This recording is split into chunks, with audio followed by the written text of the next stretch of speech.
Hello and welcome to today's video. I'm going to be doing a blind girl makeup routine to show you guys how I do my makeup as someone who is visually impaired. And so this is kind of my current routine. It does change from time to time, but this is pretty much how I've been doing it for a while now. Also, I did recently get my hair done, so it's also kind of a hair reveal. I'm so happy with how my hair turned out. I got it colored a little bit, cut, and I'm loving it. So let's just jump into getting ready. I like to start with my eyeshadow and my eyebrows because I feel like then if I get outside of the lines when I finish up my complexion, it kind of cleans it all up. So it just feels a little bit more foolproof to me in that way. I don't usually do a lot with my eyebrows. I just haven't found a way to do them that I consistently feel is accessible and a way to fill them in. And so they honestly are often looking a mess. But one thing that I do find very easy and accessible for me is to just use a clear brow gel to help brush them out, just lock them in place a little bit. And so that's just something that I sometimes do. Right now, I've just been using this clear brow gel from NYX, and it's a pretty good one. I also do use tinted brow gels every once in a while, and that can be an easy way for me to fill in my eyebrows and add a little bit of pigment, but I have not mastered the ability to use pencils or pomades or any of that to fill them in. So it doesn't make the biggest difference, but at least feels like I'm doing something to them, which is nice. And then I do my eyeshadow, and I often will use an eyeshadow primer, mostly because I get them in BoxyCharm, which I've been subscribed to for many years now, and I also do blind girl BoxyCharm unboxing videos on this channel, so many of you guys have seen those. And so this is one of the primers that I got, and I do love primer, and I'm just someone that if I have it, I'm gonna use it, But, concealer or other things also work as a really good base. And so once my eyes are primed, I go in with an eyeshadow. My current go-to eyeshadow is this from Urban Decay. It's in the shade Space Cowboy, and one of the easiest ways that I've figured out how to do eyeshadow is I like to put a shimmer all over the lid and then use either just a neutral transition shade or use my bronzer to blend out the crease.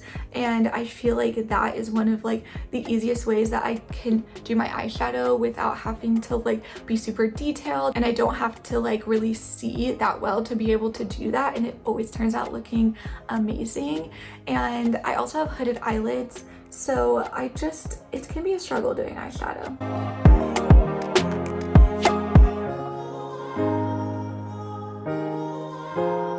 I normally don't buy high-end makeup, but I saw this eyeshadow recommended on TikTok and it convinced me. I just think it's so beautiful, and I love that it's a little bit of a deeper shimmer.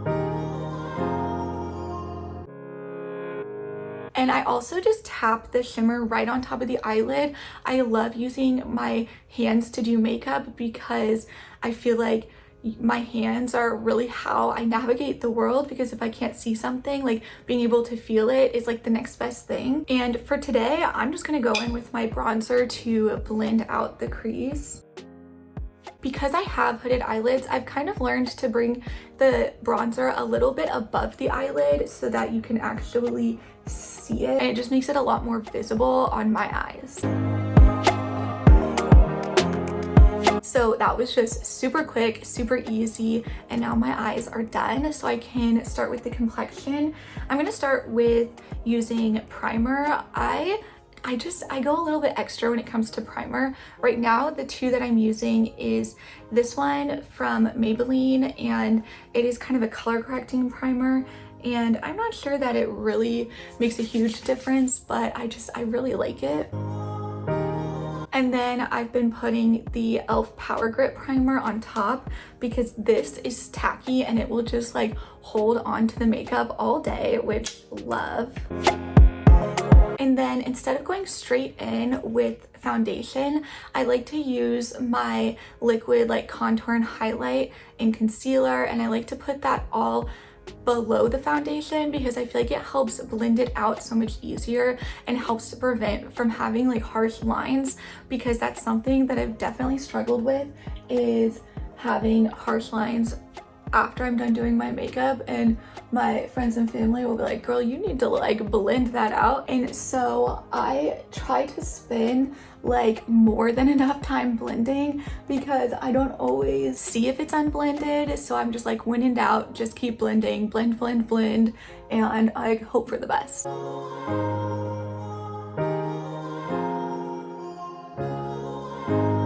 And then I go in with a liquid highlight. And when it comes to like these products, I don't necessarily have like ones that I strongly recommend. I like the ones that I'm currently using, but it really doesn't matter what you use as long as you like it. So once my contour and highlight are done, then I go over that with a light layer of foundation. I really do like the L'Oreal Infallible. It's been a foundation that I've repurchased so many times. So I just put a couple pumps on my sponge and then I just blend everything out.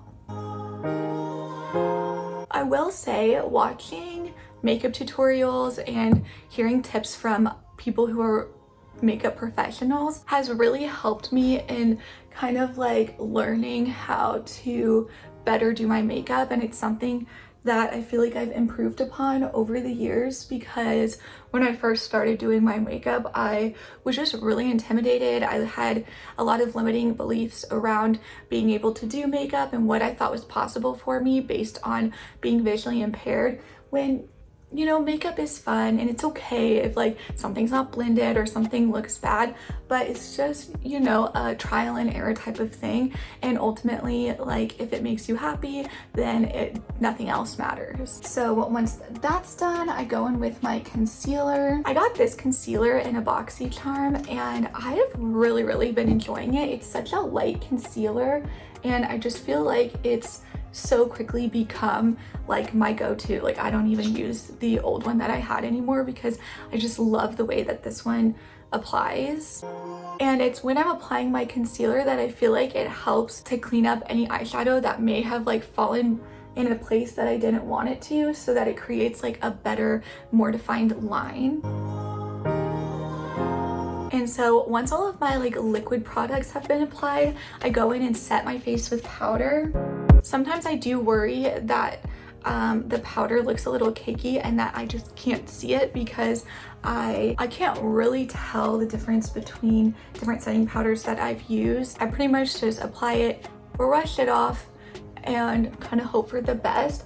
I just ran out of setting spray, but that is one of my like holy grail products that like I cannot live without setting spray, so I need to go get one really soon, because I feel like that can really help with any kind of cakiness when it comes to powder. It can kind of help like melt it into the skin, and so it makes me feel a lot better when I have setting spray. I just am currently out. And so after my powder, I go in with bronzer. Again, I use so many different bronzers, so there's not really one in particular that I love. I just love bronzer. I think that it does so much in making me like feel more confident, and I just like the way that it kind of warms up the skin, especially in the winter time, and I feel like it helps just add some more like dimension and shape to my face. So bronzer is just like the love of my life, basically. I always try to make sure to blend down the neck because I don't want there to be a harsh difference between my face and neck. But again, that's something that I wouldn't necessarily see if that is the case, and that could be the case today, but you know, I figure as long as I'm trying to blend it down the neck, like that's better than nothing. And then I will go in and apply a little bit more highlight, and I apply highlight on my cheeks, and then I'll also apply it in the inner corner of my eyes and sometimes a little bit on my nose. I've not really been into blush lately, so I haven't been applying it for quite a few months now. I just kind of quit using blush, but if I was going to apply blush, now is when I would do that. And then I would set my makeup with setting spray and just blend everything out. Again, I'm still gonna blend everything out because when in doubt, blend, blend, blend, blend, blend, because that's definitely been the thing that has kind of gotten me the most in being visually impaired and doing makeup, is just not blending enough. So I always try to over blend, because I don't think you can overdo it, but you can definitely underdo it.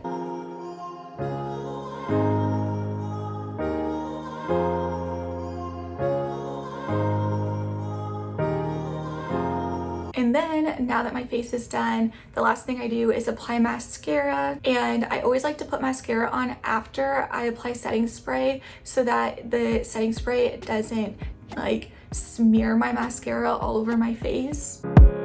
And then once I'm done with my mascara, I like to just make sure I often take my beauty blender and just make sure that it didn't leave any marks on my nose or on my eyelids or transfer anywhere, because that's another thing that'll get me from time to time, is when the mascara transfers to my eyelids and the real ones are always like, oh, you got a little mascara, and I'm like, yeah, you're right. It's not something I always catch, but I've gotten better at trying to look out for that. And of course, as you noticed, while I do my makeup, I always keep a big mirror very close. So sorry if it was blocking my face through half this video. You know, I'd love to be able to keep it further away, but that's just not gonna happen. So then I'm done, I'm good to go, and this is the makeup that I've been vibing with lately. So I hope that this was helpful. I saw a comment kind of asking about how I do my makeup being visually impaired, so I just thought I'd sit down and go through my makeup routine with you guys. So thank you guys so much for watching this video. If it resonated with you, please subscribe, leave a comment, start some conversation, and I'll see you in my next video.